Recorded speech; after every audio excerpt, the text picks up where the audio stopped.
As we quickly approach summer, you might have seen previews for a few of this year's blockbuster movies. Our movie critic Manning Franks has a preview of what to expect. 2022 in film has wrapped up, the Oscars are behind us, and some films from this year have already come out. Everybody just breathe in.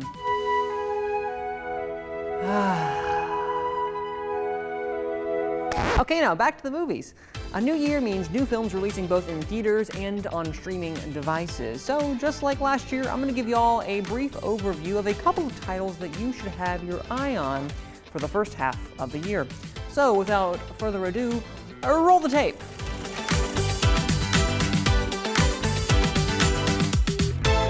Based upon the life of classical French Creole composer Joseph Boulogne Chevalier de Saint-Georges, Chevalier follows the rise of a musical prodigy as he navigates the complexity as a high society black man in 16th century France. This biopic of Boulogne highlights a prolific yet lesser-known classical composer and of his exploits before the French Revolution, starring Calvin Harrison Jr., Minnie Driver, and Lucy Boyanton. Chevalier will release in theaters on April 21st. Finding yourself at a young age can be difficult, and the best-selling Judy Blume book, Are You There, God? It's Me, Margaret, illustrates that point perfectly. This adaptation of the best-selling novel looks to keep the same heart and wit, all while navigating an awkward sixth grader's coming of age as she finds her religious identity. The film stars Kathy Bates, Rachel McAdams, and Abby Ryder-Forreston as Margaret herself. The film will be released on April 28th. The retelling promises the same music and spirit as the original 1989 animated version, while offering an updated palette with live-action visuals. If Disney's live-action remakes have been your thing, I'm confident that this will be right up your alley. Or is it right up your coral reef? How does the traffic patterns work under the sea? It doesn't matter. The film stars Halle Bailey, Melissa McCarthy, and Javier Bardem. The Little Mermaid swims to theaters on May 26. He's back for one more adventure. Harrison Ford puts on his iconic fedora and whip once again in Indiana Jones and the Dial of Destiny, the fifth installment in the franchise. This time, Indy must stop an old rival from acquiring an ancient artifact that can control time, all while wrestling with a world that has left him behind. The film also stars Mads Mikkelsen, Phoebe Waller-Bridge, and Antonio Banderas. The Dial of Destiny whips into theaters on June 30th. As I said before, this is only a sliver of films that will be coming out in 2023.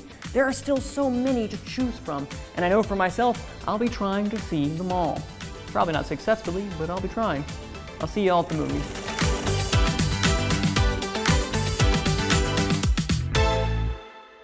Lots of good ones there. Some good Of ones. course, and as I said, I only touched the surface. There is a whole world that we can be a part whole new world. Yes. That one too, yeah. There's a part of your world, there's a whole new world, whichever Disney movie you want to go to. We had one already, remake, so. Is there one that you're really excited about that you talked about? That I talked about, of all these, I mean, I'm a big Indiana Jones fan. I'm kind of, Harrison Ford's a little old, so I'm very curious, cautiously optimistic is what Right. we shall say.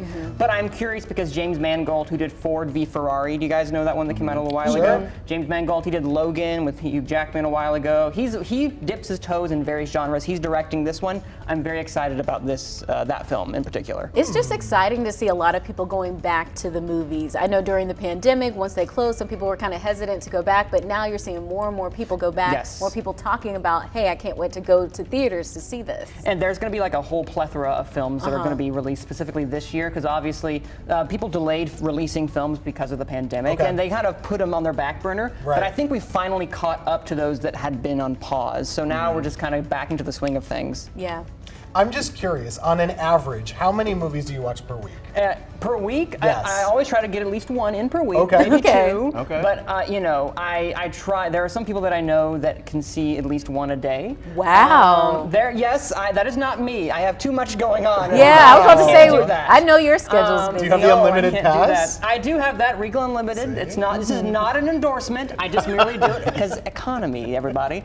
But yes, and then it's screeners, of course, that you go to, Nice. press screenings. So I try to see as much as I can. But as I said in there, it's a futile effort. Well, we all benefit because you tell us what to skip out on. So. You know what? I try. I'm very kind compared to some people out there. Yeah. So. Well, lots of movies out there, like you said. So we asked you on Facebook, what are you looking forward to seeing? Jennifer Davis says, I've still not seen Creed 3. Daniel Woodson wrote The Avengers with Samuel L. Jackson. Brittany Wall wants to see The Little Mermaid. Julie Barger said Jesus Revolution. A couple people said that. And then Renee Thompson says, my movie was Air and I've already seen it and it was good. I want to see Air as well. When I went home for Easter, I tried to get my sister and my mom to come see it with me. They didn't seem too interested. They were like, is that a documentary? I was like, no, it's scripted.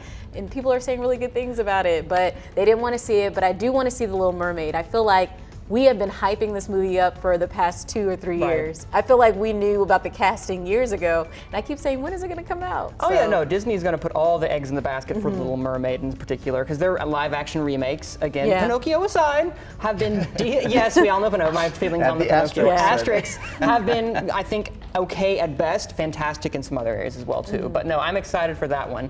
One that I didn't mention that I think people should really keep their eye on is, you guys know Martin Scorsese? He has a new movie coming out called Killers of the Flower Moon. So I'm excited about that one for all you cinephiles out there. That's one I'm really looking forward to. I'm looking forward to seeing what you're going to say about The Little Mermaid, because we've been talking Because everyone about it for so has been talking long. about it. Do you know when you will see it? I do not. Disney, for press screenings, they're not one to do it too far in advance because they like to keep things under lock and key, even though we kind of know how the story goes. And just in case you don't like it, you can't get your, you can't get your negative review out right. there. The thing is, you have a little behind the scenes. You have a social embargo, and then you have a review embargo, and you have to go that date. A minute before, you may lose your credentials, so you have to be very careful when you place it. Okay, so we're not going to press you for the review. Well, no, I can tell you that. I can't post it on there. Okay. That's the thing. I can't be like, guys, this happened to Little Mermaid. Oops, it's a couple weeks before. That's a no-no. I'm fascinated about this portion of your job. I would love for you to just kind of do a story on being a movie critic and the process that you have to go through, both legally, but then also just professionally. Of course, I'm really curious about that myself too, about how I could translate that, because I do think there are some behind-the-scenes things, like you were saying, that people probably didn't realize. So I'd love to be able to do that, because there's going to be so many movies, especially during the summer blockbuster season, like The Little Mermaid, which I promised to review here. Little Mermaid, you heard it here first, will be reviewed here on WFMY News 2. I'm excited for that Looking forward to one. it. Thanks, man. Absolutely.